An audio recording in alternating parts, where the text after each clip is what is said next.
to meet new guys like Eddie and the guy we got going today. He's a great catcher, so yeah, it's fun. Eddie Yaman, Mason Eckerman have come into the catching room. What have they each brought to this team overall? Good, great defense. They can receive it. Put up really good at bats too when we need them to. And yeah, it's been good. Meeting new guys is always great. So yeah. We were just talking as well with Coach Saltamacchia on the Monday Morning Manager Show. He talked about really working with you guys about receiving and trying to do that. Learning from a Major League veteran, how has your receiving game benefited this summer? For sure, receiving is always something I need to work on, and I think I've gotten a lot better at it this summer. Just getting a lot of reps, catching a lot of games, and learning under Salty, especially receiving-wise, it's really big in the catcher's game nowadays, and it's great to be able to improve on that every day. Yeah, and then last, let's broaden that up a little bit. Over 30 games in, learning again from a 12-year Major League catcher in Jared Saltamacchia. What's that been like? Has it changed your expectations? Yeah, it's definitely changed my expectations and the way I go about it. Just learning from a pro, and he's very just smart back there, and it's more than just being able to receive and throw out guys. It's having the mental side of the game as well that he's really smart. So it's good to learn from him. Certainly, Bear Harrison, one of 5 Commodores catchers this year, learning from one of the best, and Jared.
The final stretch of the regular season has arrived. Welcome into Commodores on the Radio alongside Ben Haller. I'm Andrew Del Piana, getting you set for the 4th and final meeting between the Red Sox of Yarmouth-Dennis and the Commodores of Falmouth. Big game number 35, Ben, as we're just about to turn the corner on the final stretch of the season. Commodores only a game and a half out of that coveted playoff spot.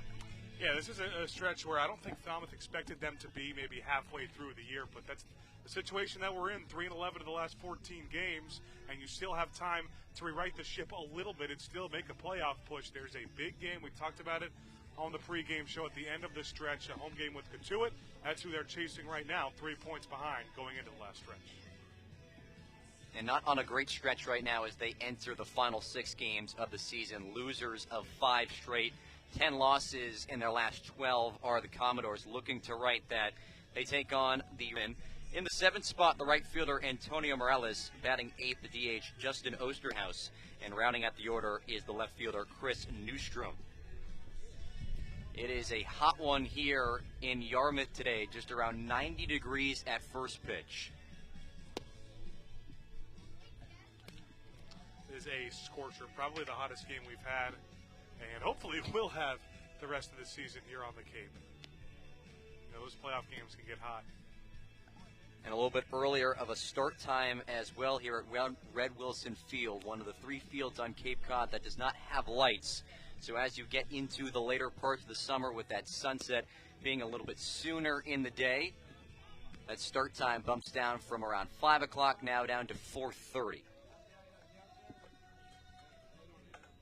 He's, like I said, going to be hot. That's another reason why Falmouth back in their batting practice uniform. So it's just black, lighter T-shirts as opposed to their road black uniforms and a full button down. So I've seen that a few times from them.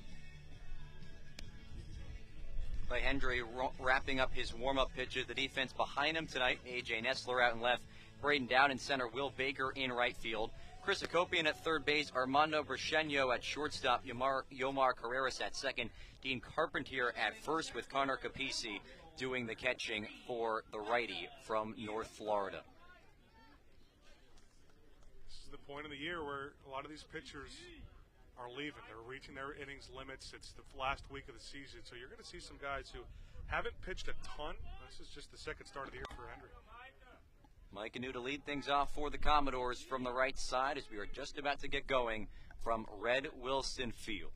First pitch is a breaking ball in there for a called strike, and we are underway at 4:31 p.m. on this hot, hot day in Yarmouth. Just the third time this season Mike Anu has been in that leadoff spot. 0-1. Pops it up, skies it out of play first base side. Quickly down 0-2. That spot more so has belonged to Antonio Morales, Carl Schmidt, who stands on deck.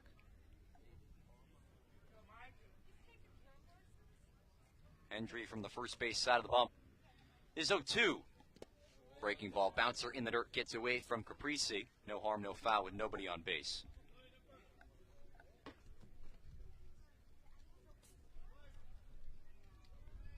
New has been phenomenal on the road this season, batting over .330. 1-2. Fastball elevated into left center field.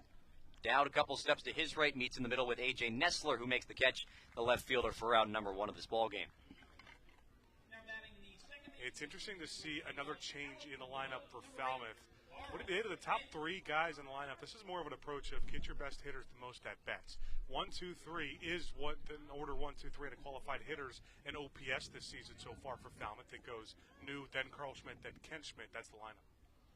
Here is Carl Schmidt batting from the right side. First offering, fastball up and in. Schmidt has been one of the hotter hitters for the Commodores over this last week or so. Up to 37 hits. That's most on Cape Cod, part of a 7-game hit streak. The redshirt rising sophomore from California. 1-0. Another fastball, this above the letters. 2 balls, no strikes. Your umpire crew for today's game, Ryan Damari behind home plate, Sam Finn down the first baseline, and Jim Fonesca at third base.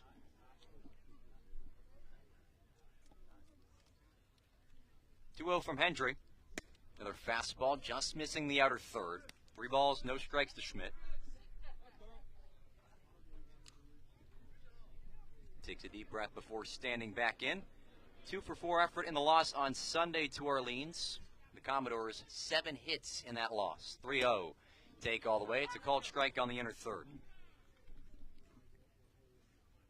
Yeah, that was one where, again, it just felt like the offense didn't do quite enough with runners in scoring position. That was another game. They just didn't have as many base runners, too. 3-1. Swing and a miss. Nice breaking ball from Hendry. Puts him way out in front. 3 balls, 2 strikes. As you mentioned, Ben, just his 3rd appearance here on Cape Cod. Last start came last Tuesday in the tie against Bourne. Went 4 2/3, allowing 4 hits, 3 earned runs, but that one being the 3-run home run. 3-2. Schmidt pokes it off the end of the bat, gets that up play. Remains at 3 balls and 2 strikes. Just 1 gone here in the top of the first, scoreless between the Red Sox and the Commodores. Mike Anu, the first batter of this ballgame, retired on a fly out to left field. The righties 3-2. Fastball, Schmidt ropes it on the ground left side. Corralled by Brachenio, the shortstop. On a couple of hops, fires over and makes the play for out number 2. Pretty good play by Brachenio. This is a field that I think is in better shape than a lot of fields we've seen here on the Cape. One of the prettier ones at Red Wilson Field. That ball skipped on that grass. Not as tough of a roll or hops as you saw at Gov Fuller Field. Not to say that's a worse kept one, but the grass is just a little taller at the Gov. We've seen some interesting hops in the infield this summer, no doubt about that. 2 outs for the lefty, Kent Schmidt, as the infield shifts to the right side, protecting the pull side. First pitch, Schmidt squares to bunt, pulls it back. It's a called strike nevertheless.